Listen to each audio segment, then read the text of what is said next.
मुगल सम्राट अकबर का दरबार अपनी न्यायप्रियता और बुद्धिमत्ता के लिए पूरे हिंदुस्तान में प्रसिद्ध था। दूर दूर से लोग अपने झगड़े, समस्याएं और रहस्यमयी मामलों को लेकर अकबर के दरबार में आते थे। अकबर का सबसे चतुर मंत्री बीरबल अपनी सूझबूझ और हाजिर जवाबी से हर मुश्किल को आसान बना देता था। एक दिन की बात है, दरबार में एक बहुत ही अमीर सेठ सिर झुकाए हुए रोता बिलखता अकबर के सामने पहुंचा। उसके हाथ में एक पिंजरा था, लेकिन पिंजरे में एक तोता मरा पड़ा था। सेठ बोला, जहांपनाह, मेरे साथ बहुत बड़ा अन्याय हुआ है। मेरे प्रिय तोते की हत्या कर दी गई है। अकबर ने गंभीर स्वर में पूछा, बताओ सेठ, क्या हुआ? सेठ ने कहा, महाराज, मेरा तोता बहुत कीमती था। वह बोलता था, शायरी सुनाता था और मेहमानों का मनोरंजन करता था।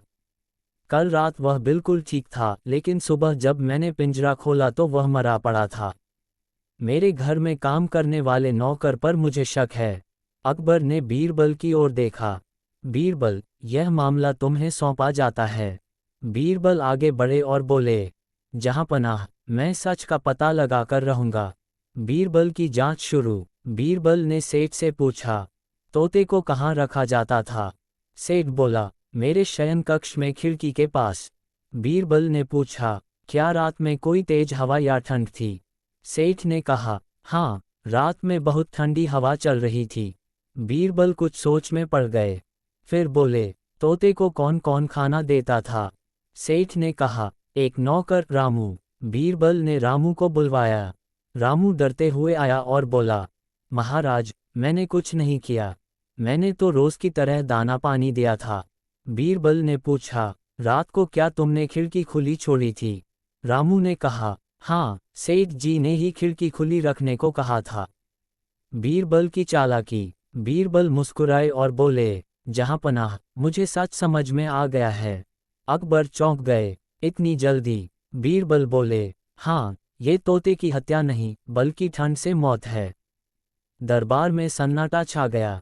बीरबल बोले, तोता गर्म प्रदेश का पक्षी होता है। रात में तेज ठंडी हवा लगी, खिड़की खुली थी और बेचारा तोता ठंड से मर गया।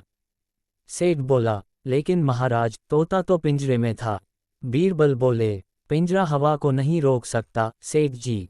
बीरबल का प्रमाण। बीरबल ने आदेश दिया कि एक वैसा ही पिंजरा लाया जाए और उसमें एक मिट्टी का दीपक रखकर ठंडी हवा में रख दिया जाए। कुछ समय बाद दीपक बुझ गया। बीरबल बोले, जहांपनाह, जैसे दीपक हवा से बुझ गया, वैसे ही तोता ठंड से मर गया। अकबर मुस्कुराए। बीरबल, तुम्हारी बुद्धि को मेरा सलाम। सेठ शर्मिंदा हो गया और बोला, मुझसे गलती हो गई महाराज। मैंने अपने नौकर पर झूठा शक किया। न्याय का फैसला। अकबर बोले, सेठ जी, किसी पर बिना सबूत आरोप लगाना पाप है। नौकर निर्दोष है। फिर अकबर ने नौकर रामू को इनाम दिया और सेठ को चेतावनी दी, बिना सोचे समझे किसी पर आरोप नहीं लगाना चाहिए। सच्चाई हमेशा बुद्धि और धैर्य से सामने आती है। न्याय वही है जो सबूत और समझ पर आधारित हो।